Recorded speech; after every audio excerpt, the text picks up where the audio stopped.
finishing the best Toyota Tundra phone mount. My parts have arrived.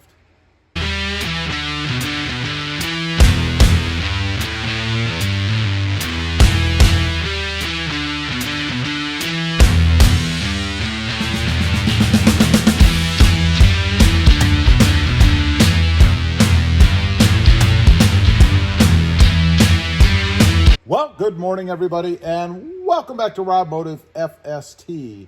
And that's right, it's time to finish what I think is the best Toyota Tundra or any truck mount.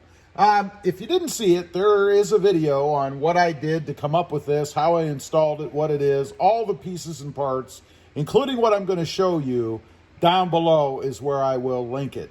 So check that out if you're interested in this mod. Now, of course, I have the mount in here, but there's nowhere to put the phone, right? I mean, where do you put it? That's because I was waiting on a couple of parts to arrive, which are here. So now I can finish the actual holder part, and there's just a tad bit of assembly there, and then I'll be able to put it in the truck, and I'll be golden. Let me show you what I've got. Okay, the part that I actually was waiting on is this. It's a ram mount. It's called a ram ball adapter with AMPS plate, whatever the heck that means. Now, what I'm going to do with this, and again, there'll be part numbers and things down in the install video that I did initially. So if you're interested in maybe doing this yourself or checking it out, have a look at that video. It'll be linked below. But this is what the piece is. And what I've got to go with it, and this is the assembly part, is a magnet. The magnet is self-adhesive or adhesive taped on the back. It's going to be adhered to this plate so that my phone sticks to it. That's my setup, and it is awesome. So, first of all, I need to clean this thing off a little bit to make sure that I get good adhesion. So, we're going to do that with the typical rubbing alcohol. Go ahead and get a little on there. Just wipe this down so that you get all the oils and whatever might be on there that would impede good adhesion off. And I'm going to do it a couple of times because this needs to stick well. Obviously, with your phone stuck on there, you don't want it to go flying off. So go ahead and get that cleaned up like so. Let it dry for just a second. The good thing about rubbing alcohol, it's already dry. So the magnet and these things are very powerful. I've always had great luck with these things. Let's see if I can manage to get it out of the box. Okay. Go ahead and pull that out. They do give you some backing plates along with it. I don't really need those. Of course, they're stuck to the magnet itself. These things are so powerful. It's fantastic. Now, I mentioned there's some adhesive tape on the back. It is a 3M tape, so we know it's good quality. Let's go ahead and just get the lint off of this thing. Unfortunately, I don't have lint-free rags. That's kind of a bummer. Go ahead, peel the adhesive tape off the back, and then it's going to stick on like so, and it looks rather OEM, I think. So, let's do that. Of course, getting the backing off of here is always a challenge because it's sticky. I'm going to grab something to kind of separate the cover from the adhesive tape so I don't pull it off of the magnet itself. There, just a little to kind of get it going, if you will.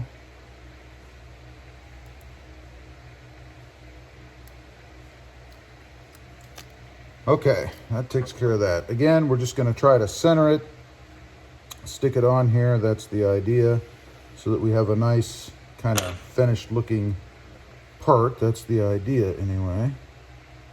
So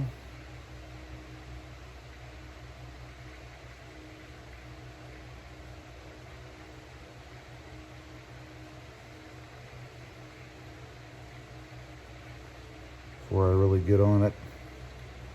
Okay, that's how it's going to be. So put some pressure on that for a couple minutes, then I'll come back on. That's the only assembly part left in this, really. And I'll show you how it works inside the truck. Okay, we've got all the pieces and parts out here. what I made just now, of course, and then the arm to hold everything on. So here is going to be the finished product. We want to go ahead and loosen up the arm, and that's so we can fit the balls in each side. I'll go ahead and put the top one in. Make sure I get it loose enough, I guess. These are spring loaded. Not sure why I got those, but I did.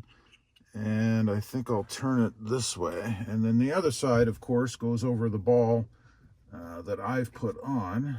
Get that loose enough to actually fit. There you go. And then this is kind of a bit of a balancing act. You kind of got to get it to where you think you want it to be, and then you can test it, put your phone up there, see how it fits. Of course, you just tighten up the arm, and that tightens the ends where the ball is and gets the mount where you want it. I think I'm going to try, for now, about right there. And let's see. I'm going to put my phone on there real quick and see if that's where I like it, and we'll come back on. Okay, we've got everything up here, as you can see, one for each side. This is for shots out of the front of the truck or a passenger, and this one is for me. So the phone with the little plate on the back goes up there just like that. And I got to tell you, there's no way that thing's going to fall down. Just not going to happen. So it works perfectly for my means, and also if you just wanted to have a phone mount. It'll go either way, you guys can see there. And again, it is not going to go anywhere. Over here on the other one, this is what it'll be like if I'm filming ahead, just like that, outside the front of the truck. So pretty cool little mod. I've enjoyed it. Hopefully you guys liked it. I think it's come out really well and gives me the mount that I wanted inside the truck. So leave a comment. Let me know what you think of my homemade phone mount solution. I'd be curious to know. Or if there's something better out there. What have you found? Leave a comment. Also, real quick, I do have 2 additional channels. Rob Motive, all about my 2020 Toyota Tacoma.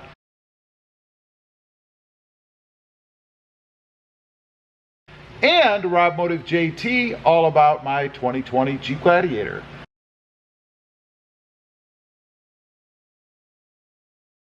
Check them out, and if you're interested, please consider subscribing.